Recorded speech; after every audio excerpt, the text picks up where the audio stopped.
This is a sound check. The Morning Exiles podcast begins in 8 minutes.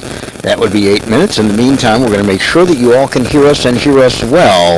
Would you test your mic, please, Mr. Gallagher? That would be you in channel 2. Would I test my mic, please? Our guest is in channel 1. What is the capital of Kentucky? The capital of Kentucky is Frankfort. There you go. 99% of people in this state would get that wrong. I was thinking Lexington. Nope, it is not Lexington. Hi, Helen. We got some static. How are you?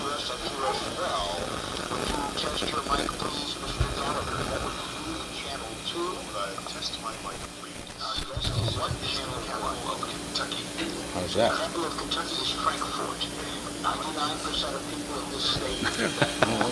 You just had it amped up.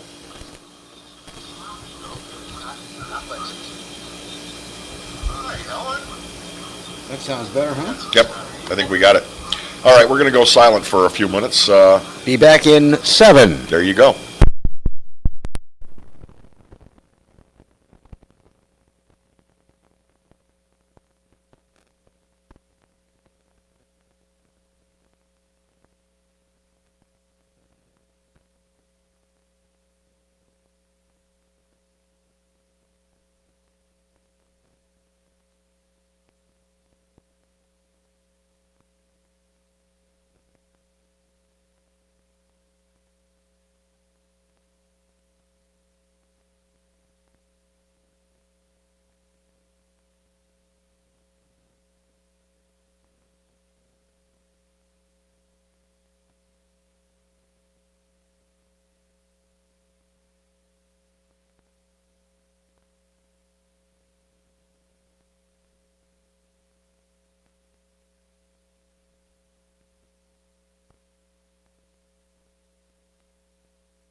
And good morning. Welcome morning. to the Morning Exiles. Hello. Bill Profita, Kevin Gallagher coming you live from La Divina Italian Cafe, right next to Trader Joe's.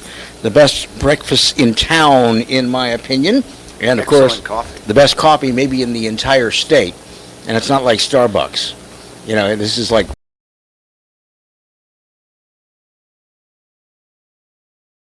Italian barista in Italy. she did indeed. She did indeed.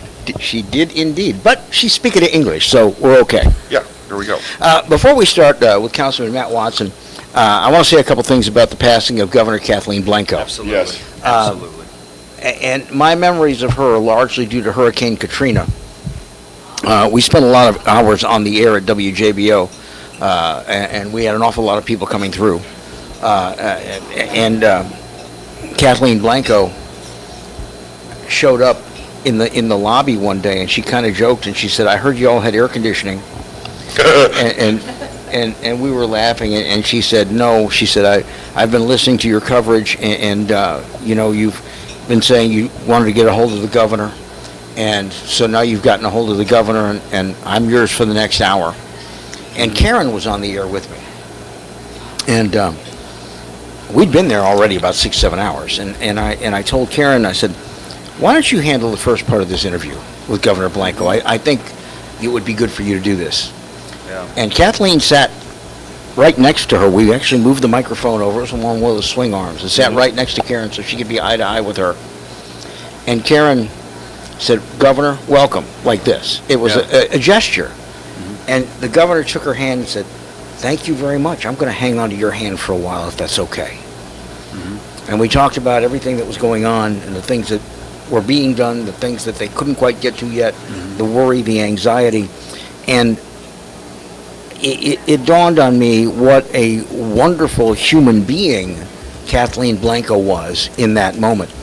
And I basically stepped to the other side of the glass. She and Karen had this rapport, and the interview went on for quite some time.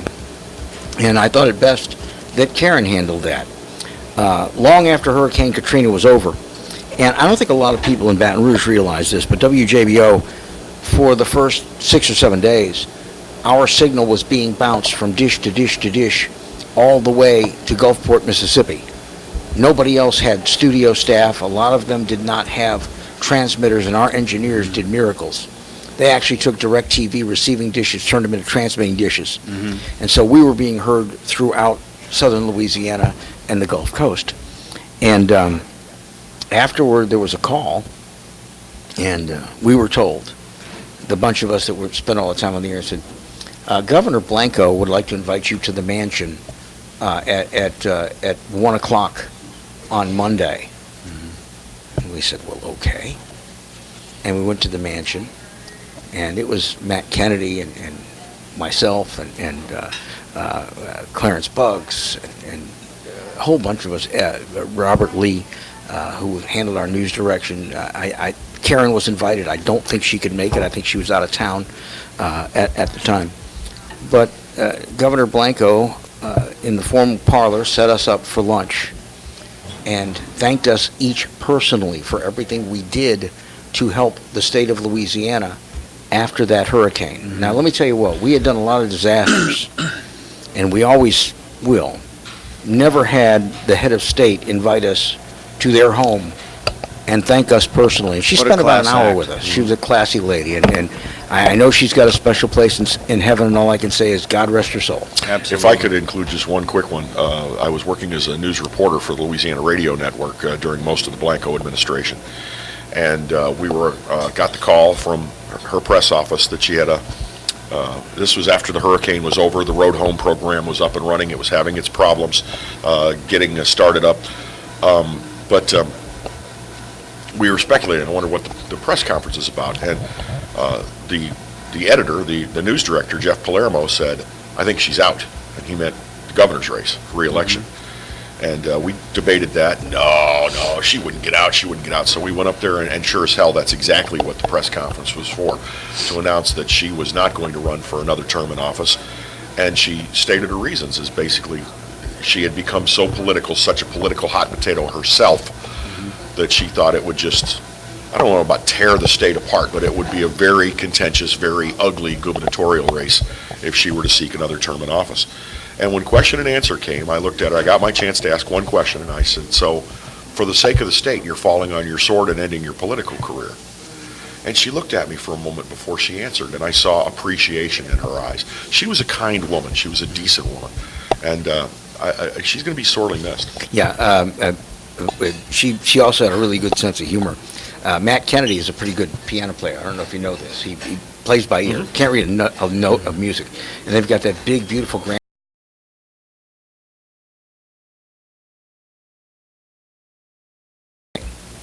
And she walked by him, she put her hand on his shoulder. She said, "Oh, I'm sorry, Governor." She said, "Just as long as you're careful, that thing's about 400 years old."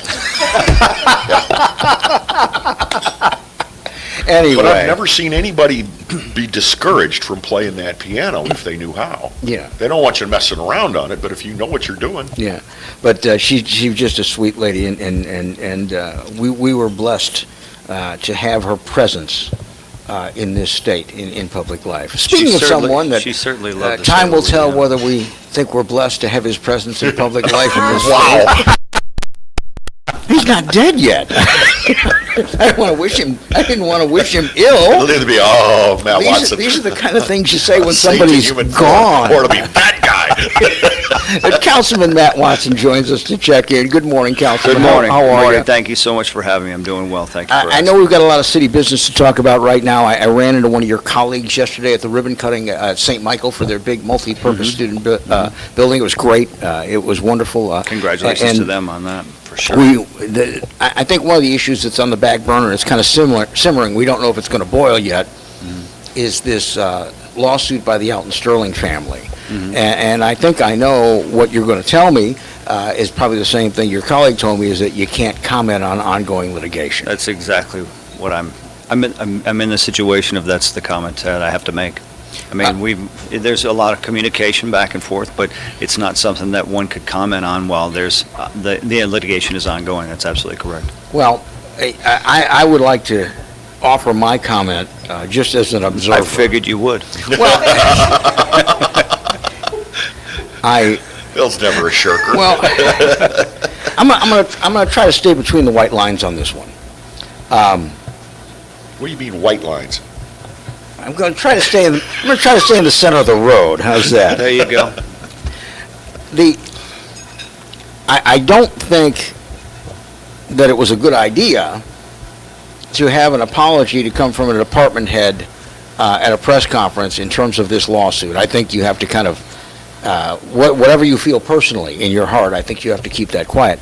That being said, what was interesting to me is at the very beginning of all of this, and I know it was very raw and very emotional for a lot of people. Certainly. The attorneys were like, "We can't wait to get into court. We're going to prove in court that it's a wrongful death. You know, we can't wait to get." Now they're like, "Well, we don't know why the city parish won't settle with us, why the council won't settle." My opinion is I think their own attorneys are worried about how solid their case is, and I worry that they may come up with a number that seems super reasonable to our council. And I know I'm not asking you. I don't want you to comment on this. I won't. But I'm worried. I'm worried that they come up with a number that appears to be super reasonable, and the council says, "Let's get this off our plate and sign the check." I really do think in a case like this, particularly when there has been 2 thorough investigations and the officer has been cleared of any wrongdoing, I think that you got to go Walmart on this and make them fight it in court. That's just my opinion for what it's worth. Thank you for sharing. You don't mean that. Well, y'all are in a very difficult position. And I know that there are as many people that would advise council members to settle and settle quickly as there would be The council members to fight it. are the defendants in this case, as we are the ones who would accept any kind of negotiated settlement or make the choice to litigate. And at this point, things are still up in the air, and while everyone's juggling, I'm not going to tell you how we're doing it, but there's a lot of balls in the air. Okay. Well, there are other balls in the air that have nothing to do with this lawsuit.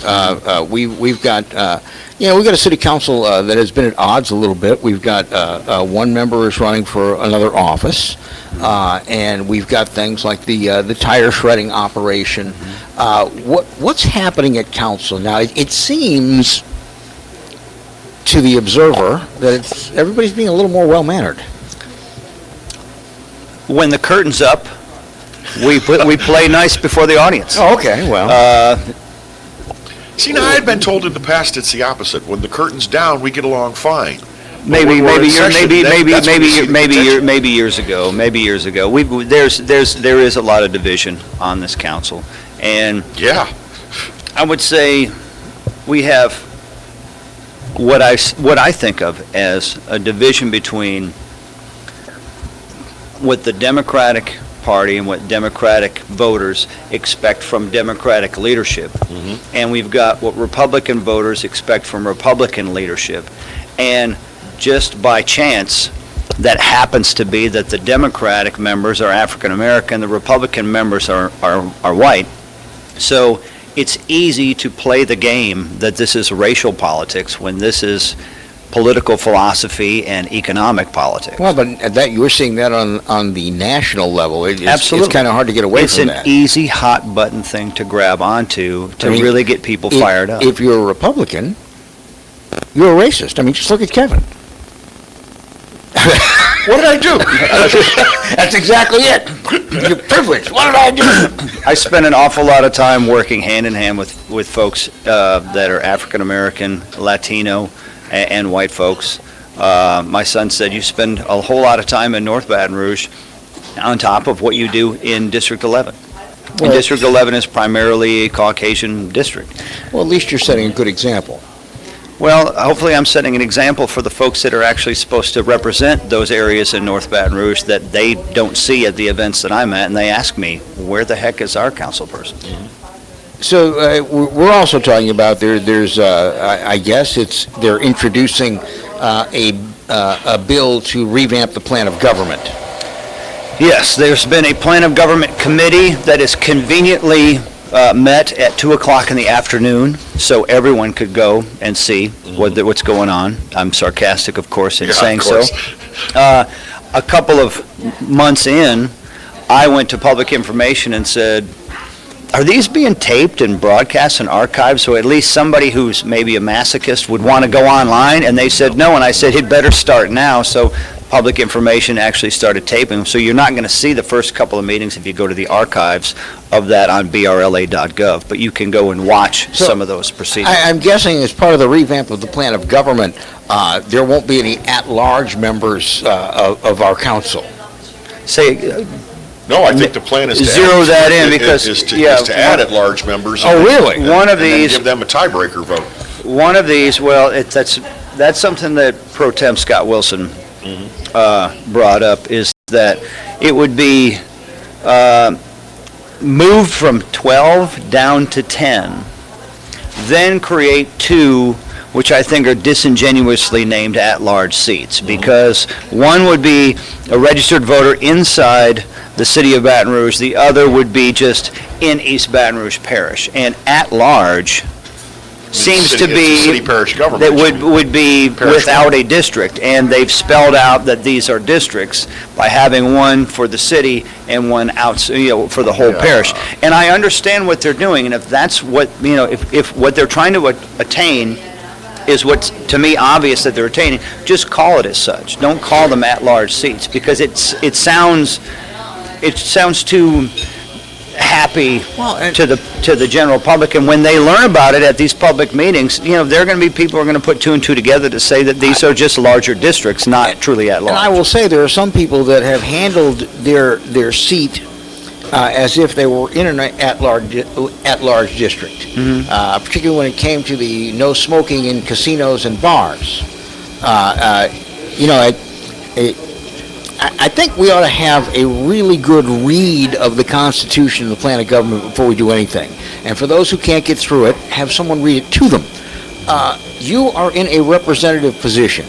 You represent the people who elect you in that district First to the and entire foremost, city. however, And we parish. all work together I get to that. try to help the entire parish. I get that, but let me give you a good example. During this smoking ban thing, there are a lot of people that felt that it was kind of extraordinary, extra-constitutional, because it is a legal product in possession of adults. Mm-hmm. And the business licenses are all handled by people who are of legal age and they are adults. Okay. And then we got into but we're going to be the health officers for these little areas of our parish, which I didn't care for.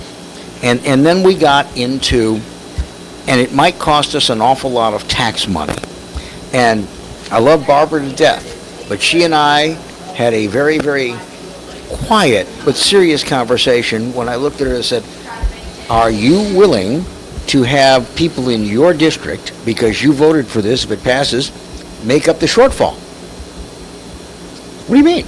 Like cut services from the budget that would make up the shortfall that happened in your district? Well, no. And I said, see, you are becoming the health officer, and that's not what you were elected to do. And she said, well, I think it is not what I am. So we've had people that have functioned in a broader spectrum already. As a person who voted with Barbara on that, I took that more from a tact of economics. One, if I served alcohol in an establishment, but I only made 40% of my revenue from food sales, I could let people smoke. But if I went to 51%, they couldn't smoke. Mm-hmm. That became, one business that may be right next door to another had an advantage. Then the other aspect that I took in as far as implementation of this is they wanted to have this, meaning the Democratic members who really brought this to the fore, and the lobbying groups that were behind that meant well, the American Cancer Society, the Heart Association, etc., wanted to have it implemented 30 days after passage. I said, this isn't to put places out of business. So let's give them time so they could build outdoor facilities and keep their patrons instead of saying goodbye to their patrons and damage their business. And I got a lot of heat. There's a guy that works for the mayor's office that gave me a snide comment after it was passed that, let's see what the casinos do at the national level. I mean, really, a horse's you-know-what, talking to me in the basement as we get on the elevator. Well, casino revenue is down, which means the tax revenue is down. Casino revenue is down across the entire state. It was down prior to the smoking ban. Trust me, Eldon Rogelio sends me that information every time it comes out. How much more is it down in the city parish because of the smoking ban? That's the question. I'll look at that, but I'm telling you, you had a major January to January 17 to 18, there was like 28% revenue decline. So Wow. You can't really blame it all. I'm certain there's some. But you also have a $6 million investment in the property at Rouge that's probably going to be the nicest part of the whole casino, with a beautiful view of our gorgeous Mississippi River with outdoor gambling facilities that they're building to retain those customers. I want to get back to the plan of government revamp, but I want one more comment to make. It seemed that this was a rah-rah vote from both sides, whether you liked it or opposed it. Nobody said the city parish of Baton Rouge spends $4 million a year in health care for people who have smoking-related disease, and that's what we're trying to stop, because you don't. So the economic impact is all negative, even if it's only negative by $1. It's all negative no matter which way you go, and I think you all blew it on that one, because it's not your portfolio, it's not your job. What's going to be next? Mandatory digital exams when people go to restaurants? Check your cholesterol? See, this was my position. The health of the taxpayer is not necessarily the Metro Council's business. I understand. So let's get back to whose business it may be. What we The already individuals. we are. Well, here's Individual responsibility. the laws existing prior to what the Metro Council did already prohibited smoking in restaurants and many public places. There's also the law for wearing a seatbelt. Yep. I mean, other things like that. But that's a state law. I understand it's a state law. But what I'm saying is I've got to look out for the economic interests in this city, and I felt that it was a safe play to say that a restaurant is being punished because they make enough revenue off of food sales that they can't allow tobacco products being used in there, but somebody who just maybe moves something around a little bit to get down to 49% rather than 51%, now they could allow smoking in their establishment. All right, moving on. Tell me what you see in this plan of government revision. Is there anything you like in there? There's a lot of stuff that I like in here. Do you like having at-large councilman? Do you like the concept? Pro Tem Scott Wilson mentioned this. He said, instead of two, let's just have one. Let's make that one at-large council person be the pro tem. I think first and foremost, no one who is currently on council should be able to run for the at-large seat, because we've got 5 council members who are term limited. And so you could have all those folks move over to running for the at-large. And you have one councilwoman who is running the Plan of Government Committee to create the at-large district, who is term limited. And in here, you could have 3 consecutive terms and then another term as a at-large council member. So it may look like there's just a creation of this position to have a place to land when there's not an opportunity at the state level or otherwise to run for another position. I'm not saying that's what she's doing. I'm saying there's a lot of people who believe that's what she's doing. Well, I think 1 or 2 is just kind of gilding the lily. Now, we got spanked by this for the federal government about 35, 40 years ago because we had so many at-large members that, quote-unquote, diluted minority voting strength, and it did. And it's like our judges used to have to run that way as well. You just, first 8 people that in the tally, they're judges. So if the first one, got 75,000 votes, and the 8th one got 9 votes, hey, you're a judge because you got 9 votes. Sure. So, but I think what it ought to be is probably a third of your council positions run at large, and it's just the top 4 vote getters in the entire election. I think that is what is called real balance. Because, face it, I know you don't treat yours like this, but those single-member council districts, they're monarchies. I know you don't treat yours that way, but I certainly don't treat mine that way, and I think those people who do take their constituents for granted, they don't do the work that they need to do. They certainly don't get out on the ground. No, they don't. They keep electing them.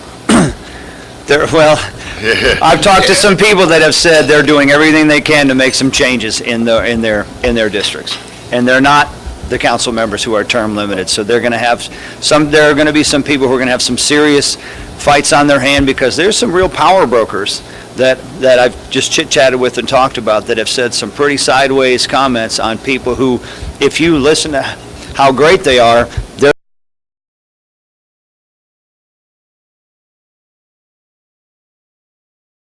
be re-examined. And do we need a city-parish government, or do we need a parish government and a city government? I would say this. We can make the current form of government that we have function much better.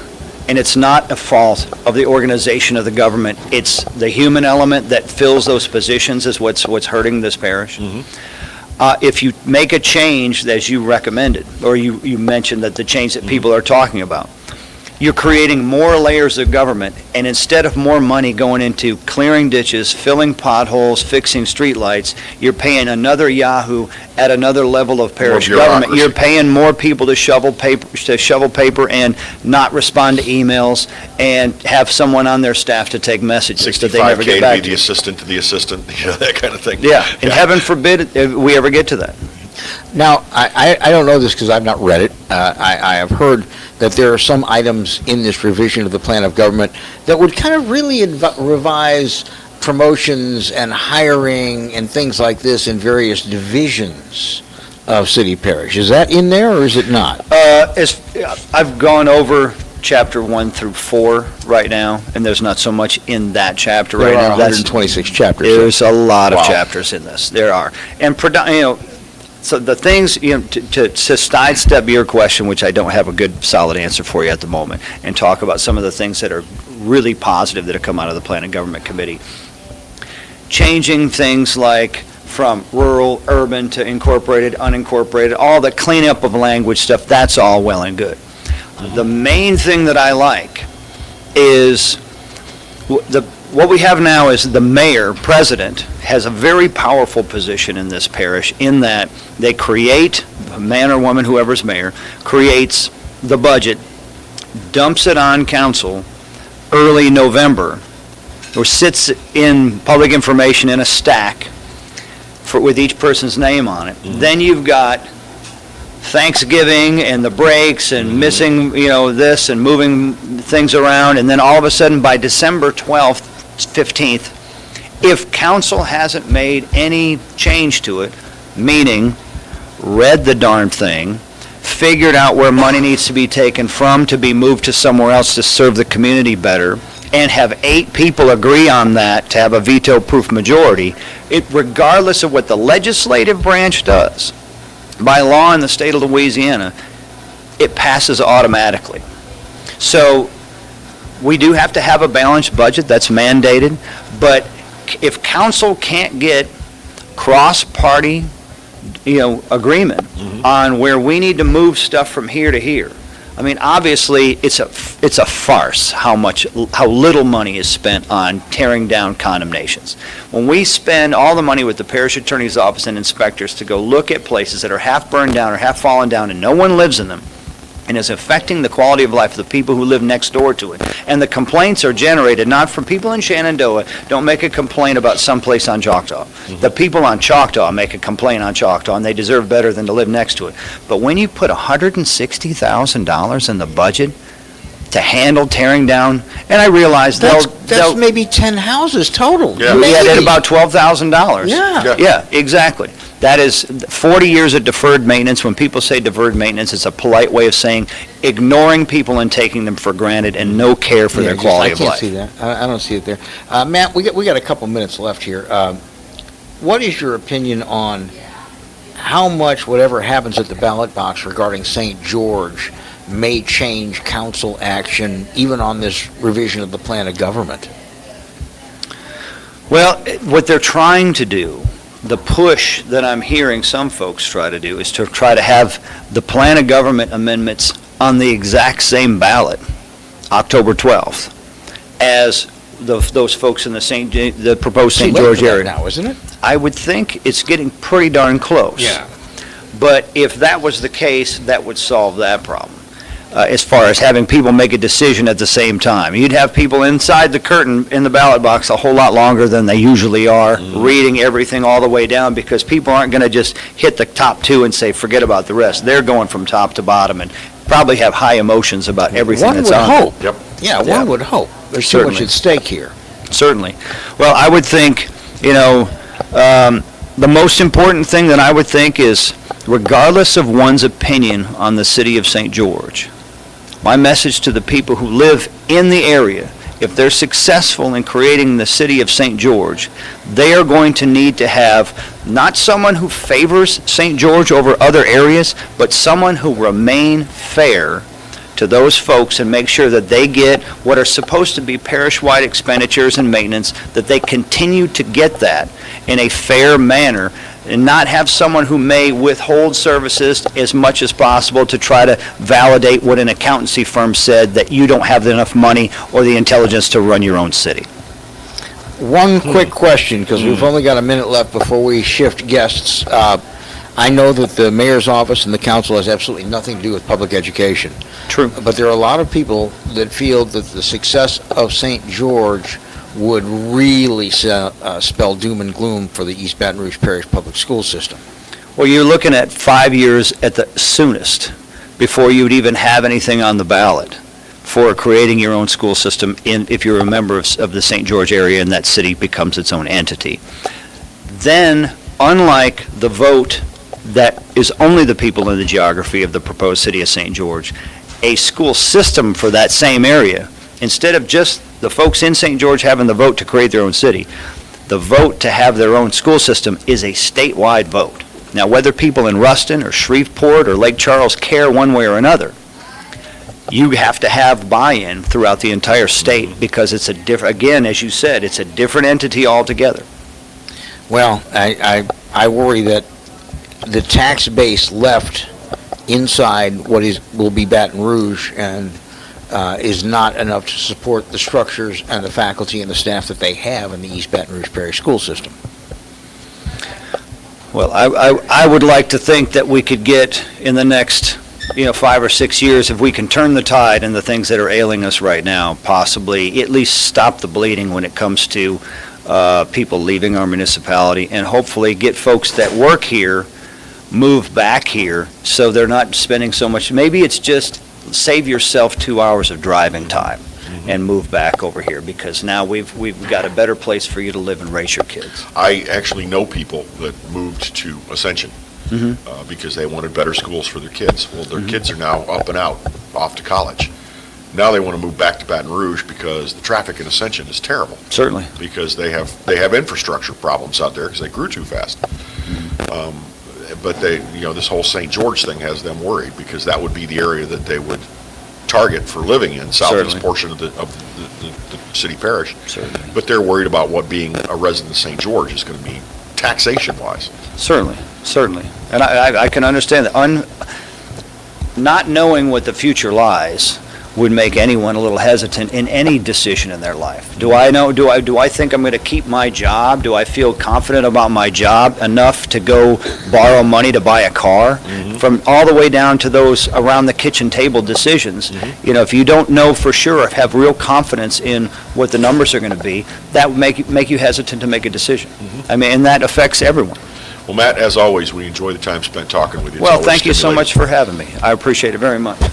Have a great day, y'all. I want to give a shout out, Jay Ducote. Oh, yeah. This is and my brother was yesterday, Toby Watson. Do we know how old Jay is? Jay is a perennial teenager So we at have to heart. cut him in half and count the rings.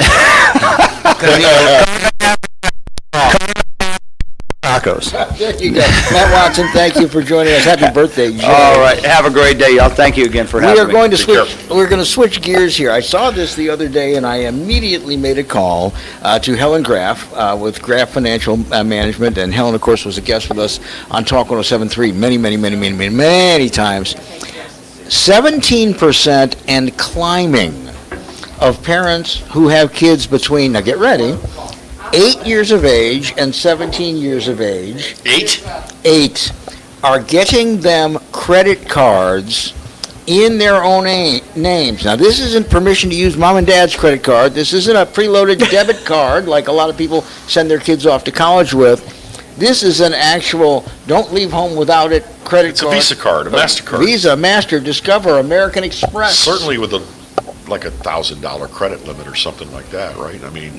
Well, we don't know that exactly, but the number is climbing. And the question is, and please go ahead and comment. Kevin can see the comments. For some reason, I can't. Want to know if you would give your teenager, and let's kind of go to the middle. Let's go to 15.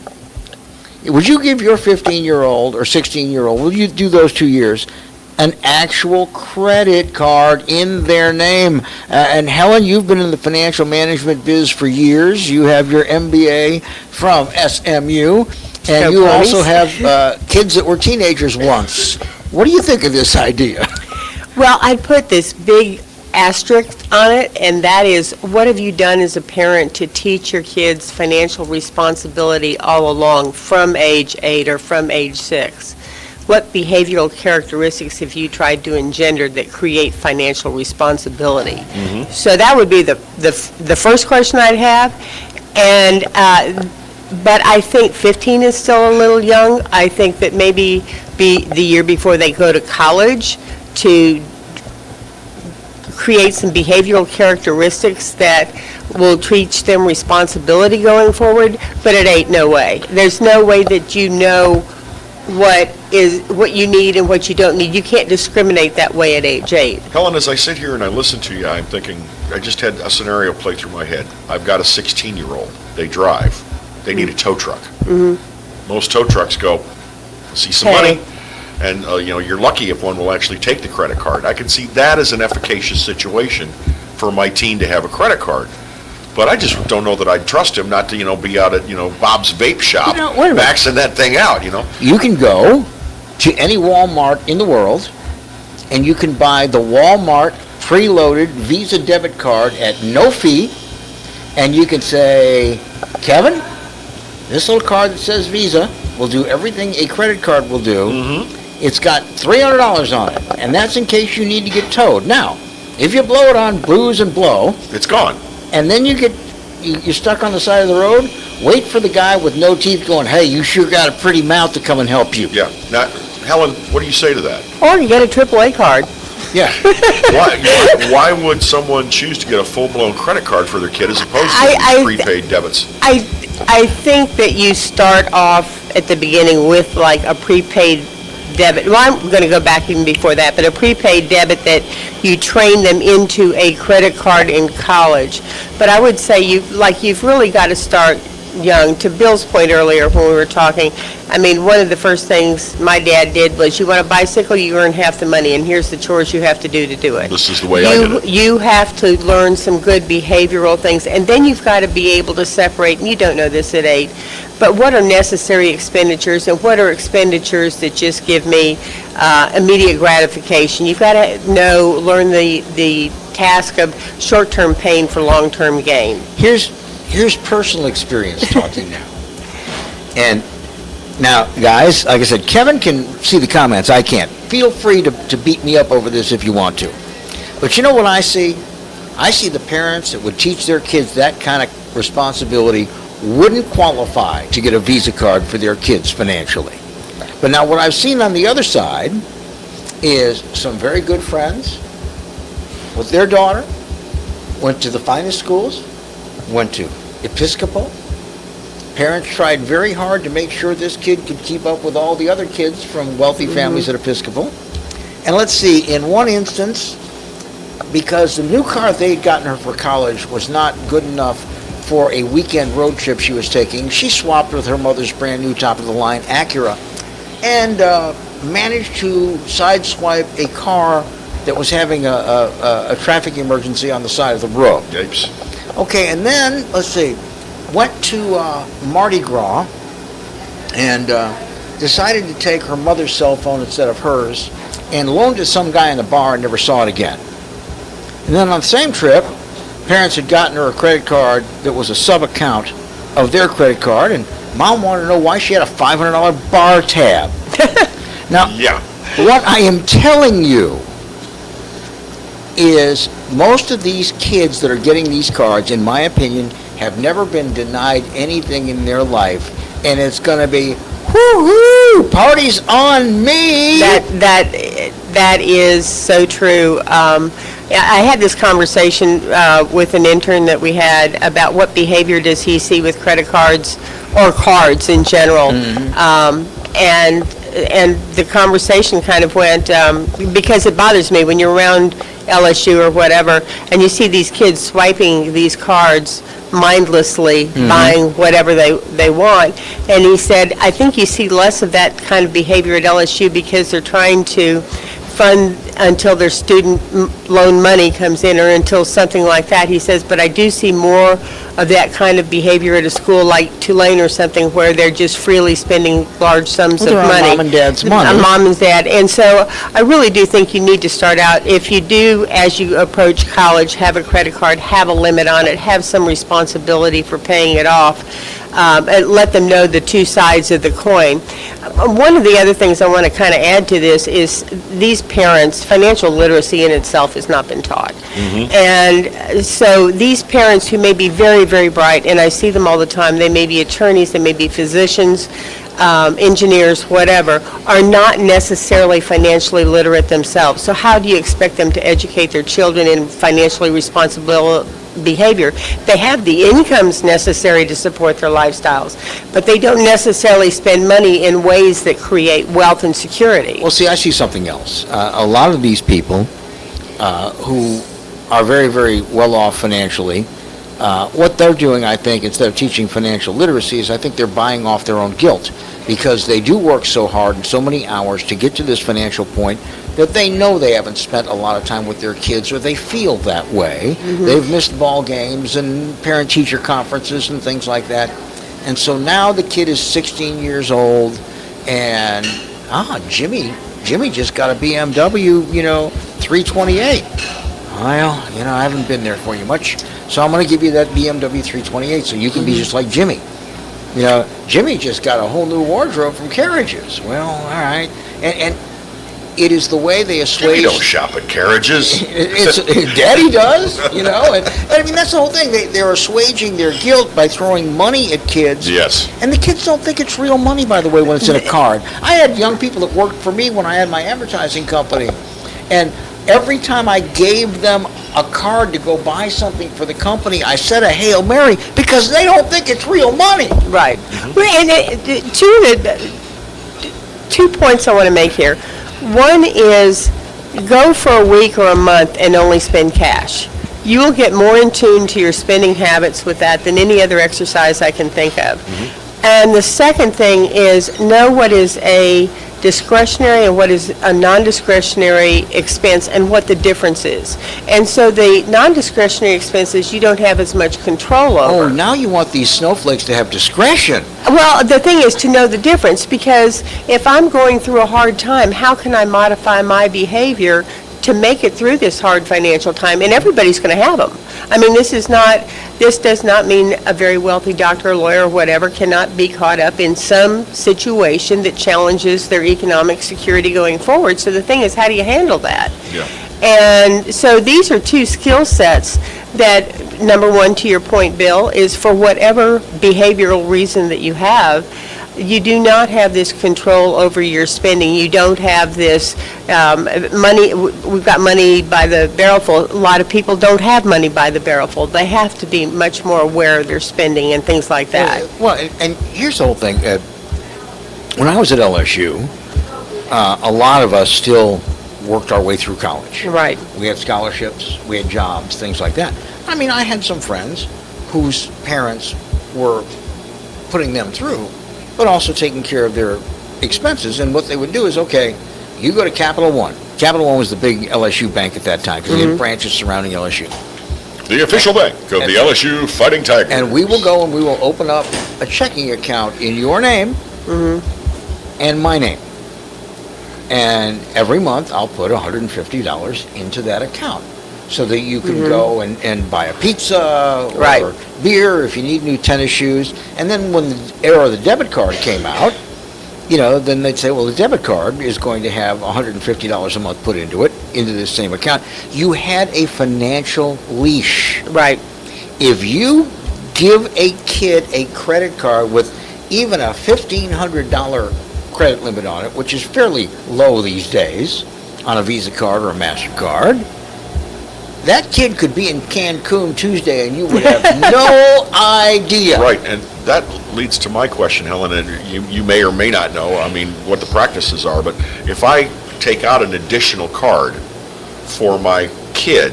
Oh, no, this isn't additional. Is this In we're their talking own about name. a completely unique I would, credit card? if you had one, first of all, I would not have my name attached to it because you're legally liable for the debt. And then secondly, I'd have a limit on it, But definitely. It's to train, especially in that first year of college when, But man, I'm not out of the talking house. just about credit limit. Is it possible to set a purchase limit that you may not use this card to purchase anything over $150? I don't know about that. I don't think so. I'm not sure about that because credit card companies are always coming up with different kind of approaches. They're working on products like I'm that sure right the now. credit card companies probably want you to max that thing Yeah. out. And leave it for forever, because if you Yeah. look at the interest rate at the bottom of it, 9% or But something. if I could make it so Junior could not use the card to run up more than $150 at a time, maybe that might Well, help. yeah, I don't know. but Like then you teach can junior go, something. you can go back there and do it, and do $150 every day or every Go to week 4 or different whatever, liquor you know? That's the So, purpose of a debit card, which you can preload, which is your financial leash, because you can do it that way. You can set up that debit card any way you want. I would,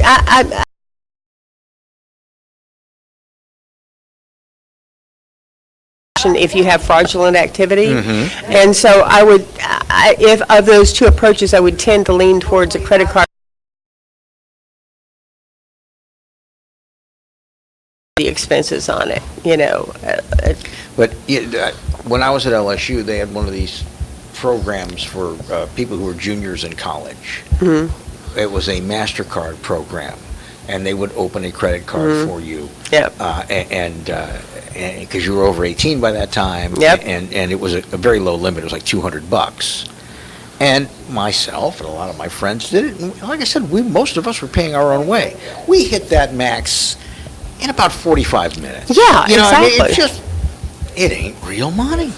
Well, I just grew up knowing that you were going to get beaten to the pulp if you spent more than what you made. So, I mean, that was kind of ingrained at a very early stage. But to your point, that's exactly what happens, because at 18, and you have no ability as a parent to control that once they're 18.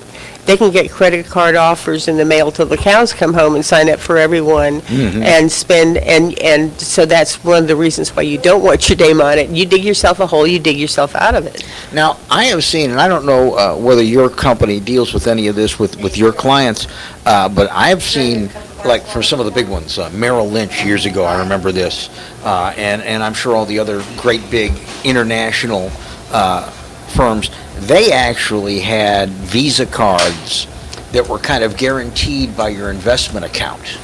Well, that would be the same as like if you had so much cash in it, they could go pay it off with regard to what's in your account, or if you have cash in your account. Or But give your kid one of those, they can wipe no, out your whole money market account. no. And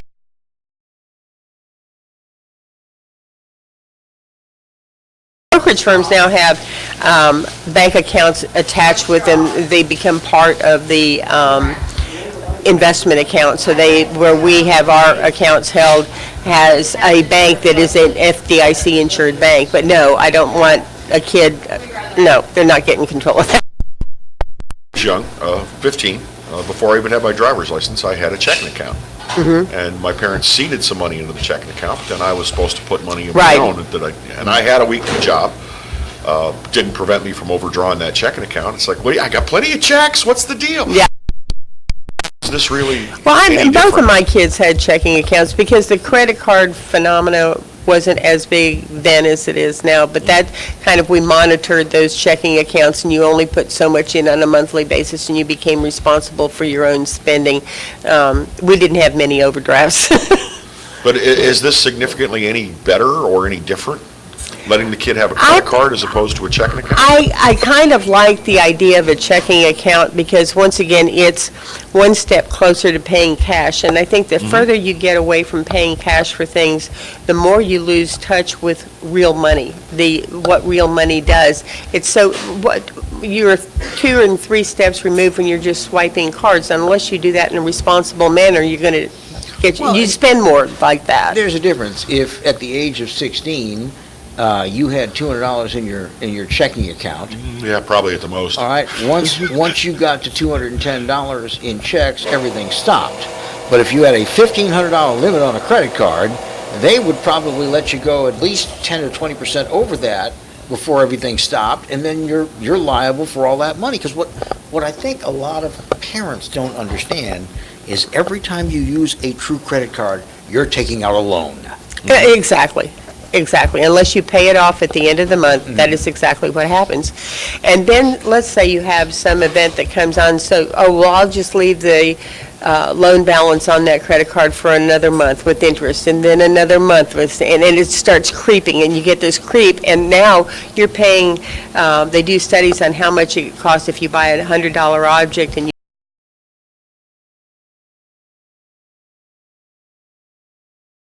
by the time you pay it off. And I referred you to the article. I didn't see in the article what the average interest rate is on these credit cards for Oh, it's high. minors. I think it's probably close to 30%. I have no idea what the interest rate is on minors, but even the interest rate on regular credit cards is not small. Yeah. No, And- they'll hit you with 13% and think they're doing you a big favor. Easily. So, I mean, you've got to pay attention to that because, like I referred to before, whatever you buy in that, if you're not paying it off, you're paying a large sum of money for that purchase. Jane asks about checking accounts with a debit card because that comes with a daily purchase limit in most cases. Okay, I'm not as familiar with the mechanisms behind those, so, and each one of them may be different. So this is something that you might want to take to the bank that you're considering using and ask what their policies are, because one policy may differ than I another. will tell you, I have a couple of these in my wallet right now that I use for like business expenses and things like that. and they're both American Express products. And I chose them because both of them are like low fee or no fee. One of them is no fee, one of them is $1 a month. And when you set up your account, you can have a daily purchase limit under $5,000, because that's their American Express's purchase limit, as long as you got $5,000 in the account. Right. But you can make a daily purchase limit of $100, $200, whatever you want, and you can also have a daily withdrawal limit. And I think those would be ideal for a high school kid or a college. Let's say you got a responsible high school kid, you really want to teach them about money. Go get one of these and say, I'm upping your allowance. I don't even, what is allowance now? What do people? I have no clue. I got $2 a week. I'm thinking it's probably more than that. Yeah, I got like $2 a week. I didn't get allowance. I had to earn it. Well, let's say you got a 15-year-old that's a good kid, smart.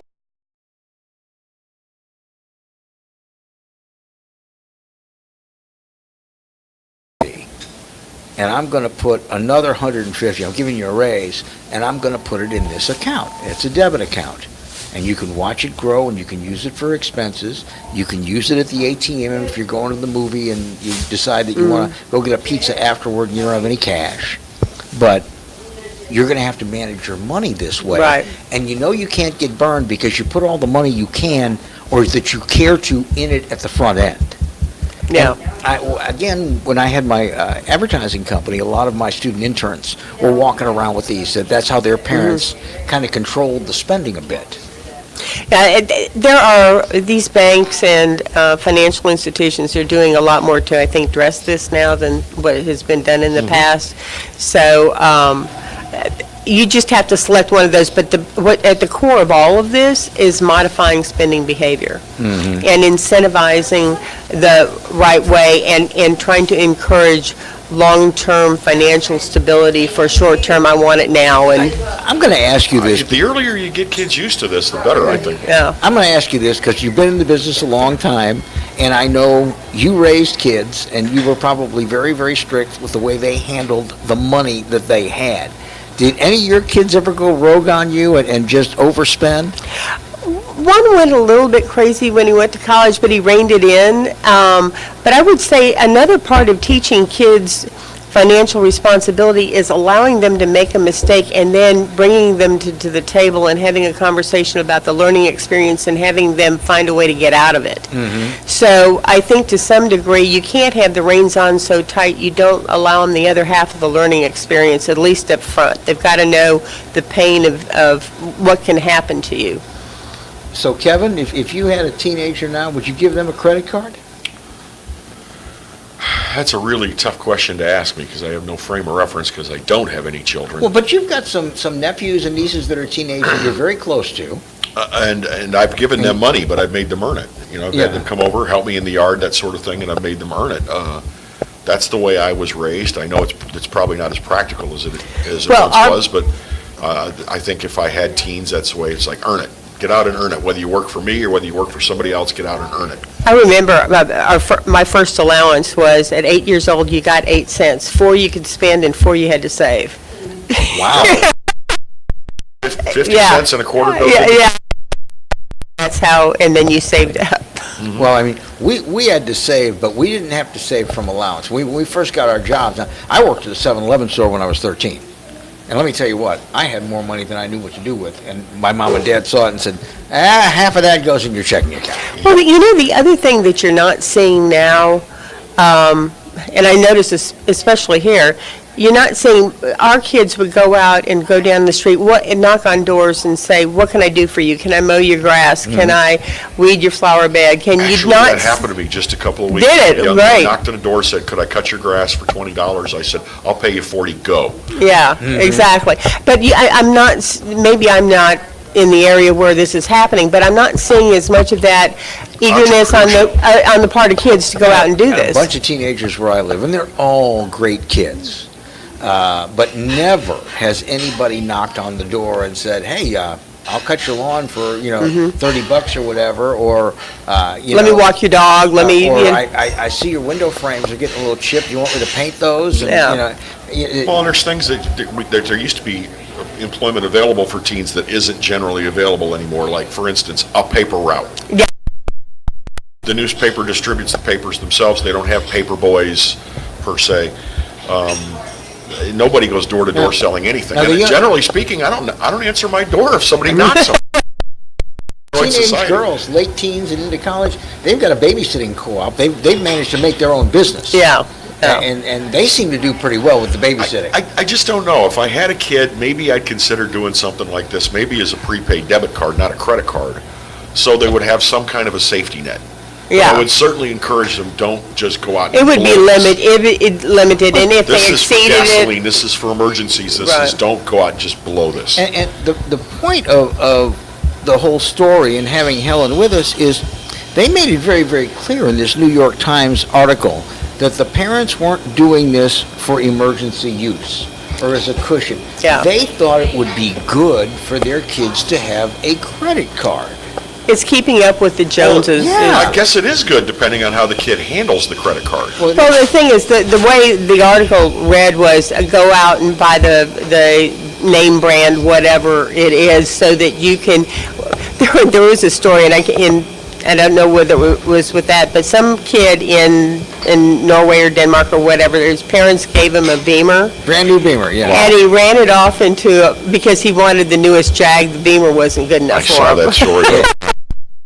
He forgot the Jag wasn't made by Fjord anymore. A Yeah. brand new BMW was not good enough for him, so he wrecked it. You both missed that. Yeah. You both missed So that. this entitlement the entitlement was more, I think, the point of the article with the credit cards than the actual earning and financial safety and learning how to earn money. It was more, yeah. That is so much of it, and I can't say that parents that have kids give them too much, because it's not my place to do that. But you want an education, Kevin. It's close to your house.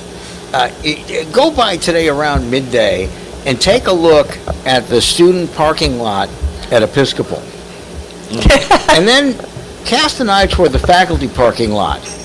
Yeah. I think you will be quite shocked. No, I've got a picture in my head right now of it. One thing So- we didn't establish, in most of these cases where parents give their kid a credit card, does mom or dad get the bill, or does the child get the bill? let me put it this way, the kid may get the bill, but the parent's going to pay for it. Where it goes is irrelevant. Unless you've got the super responsible kid. Who has the source of funds to be able to pay for And it. what was kind of funny is I didn't see that article talk about the collateralized credit card, which is a true credit card in every way, but to get it, you've got to put into the bank in a savings account Yeah, so much money. an amount that's equal to the credit limit on the card. So Right. if things go south, the bank gets their money, but it also encourages you to pay and pay on time, because your money is already in their hand. Right. They can take it if they want it, and Yeah. you refill the bucket, yeah. I certainly wouldn't recommend this for parents who are already in a great deal of credit card debt. No. Well, and that goes to the kind of point where financial literacy has not been taught at the beginning, so how can you, as a parent who are in that situation, possibly teach your kids some financial responsibility? Our parents taught us not to speed. We all broke the speed limit. Well, so did they. Parents, taught us not to mess around. You could get diseases. Somebody could end up pregnant. And the thing is, you can't sit there and say, now, here's this Visa card, Johnny. I want you to be responsible, because you've got to consider, you probably know 10% of every rotten thing that teenager has done. Oh, yeah. And 90%, and thankfully so for you as a parent, is in the dark. And I guarantee you, the first usage of that credit card is something that you're going to want to be in the dark for. Very much in the dark for. Well, Helen, as always, it's been absolutely delightful talking to you. So good to see you guys. Helen Graf, Enjoyed by it. the way, her company is Graf Financial. They do a SGRA, that's one F. a fabulous job. They follow the tenets of Warren Buffett, by the way. My little heartbeat. You're very, very, very, very safe and and well-run investment firm. And I wanted to hear about your experience with your kids as well. So I think that adds a little more personal air to it than just speaking as a financial manager. Yeah. But to quote Dave Ramsey, still, in most any case, cash is king. Cash is king, and yes, there is a need to build credit. He's speaking to an audience that is not financially literate and responsible, and so I understand why he's as stern as he is. But there are responsible uses of credit. Thanks again for being our guest.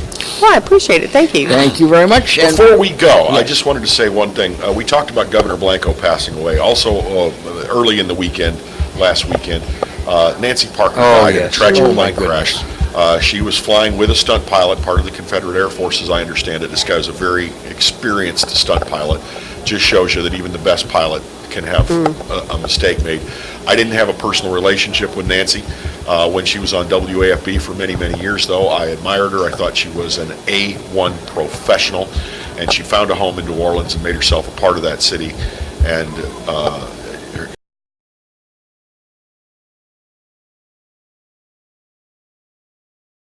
our thoughts and prayers go out to the Parker family. she and Glenn were a media couple because he was a sports reporter, I believe at Channel 9 when she was at Channel 9, and she is one of these people that everybody loved and admired, and this guy was a very, very, very, very skilled stunt pilot. He was a collector of these Pitts aerobatic planes, and I think that they're going to have a very thorough investigation. I think they're going to find out that there was a critical malfunction in the airplane, not anything that pilot did or didn't do. I thought about this. In my career, for promotional purposes, for stunting or whatever, I've gone up in hot air balloons and broadcast. I broadcast from the back seat of a fighter jet. And I never gave any thought to the idea that I was placing myself in actual physical danger just by taking part. But hopefully, and I'm not saying that TV and radio personalities shouldn't do this anymore, but the companies that pay them should give serious consideration to whether or not they want their valued employee to get in the cockpit of that aircraft or in the gondola of that balloon or whatever else one might be doing. But you know, it's got inherent danger involved. On any given day, your odds of preventing a tragedy are better if you take that beloved anchor and you forbid them from getting into a bathtub in their home. Yep. Statistically, your odds of dying in an accident in your bathtub are about 200 times the odds of dying in any kind of an aircraft. Yeah. But Nancy Parker, rest in peace, and God keep you. She was beautiful. She was intelligent. Very nice lady. Extremely talented and a true professional. And I think about Glenn. Glenn, I don't know if you remember Glenn when he was on the air as a sports. He is a huge mountain of a man. Oh yeah, I've seen family photos. He's a big fella. He's a big teddy bear too, and I they know have beautiful children. I saw James DeGraw from Channel 9 yesterday at the ribbon cutting for St. Michael's multi-purpose student building, and he said everybody at Channel 9 is still all broken up, and they're just, every time they think about Glenn now and the kids, and they get all choked up again. So God rest and keep her, and keep Glenn and the kids in your prayers as well, and the family of the pilot. His name was Augustin. Was it Augustin Leonard? Yeah, I'm sorry. I'm sorry, I've forgotten his name. Yes. But anyway, on that happy note, just wanted to throw that in, though. I mean, Nancy deserves all the prayers that we can give her family. Yep, indeed. And it's going to be a long recovery for that television station in New Orleans, WVUE, right? Channel 8. Channel 8. So I'm sure they're struggling as well. In the meantime, we will be back on Friday. Yes. And we hope you will come and join us. WGNO. WGNO, that's right. Yeah. See, I'm only gone from New Orleans for a few years, and I've completely forgotten what television Well, they station. did all these affiliate swaps and all that, Yep. and so I got kind of confused. I got confused too because now the Fox affiliate is now they've all jumped around. It's just indeed. But anyway, we thank you for being with us. Remember to tell your friends the podcast will be on YouTube a little later today, right? Yep. Search for the KNB podcast. Use on the YouTube. ampersand.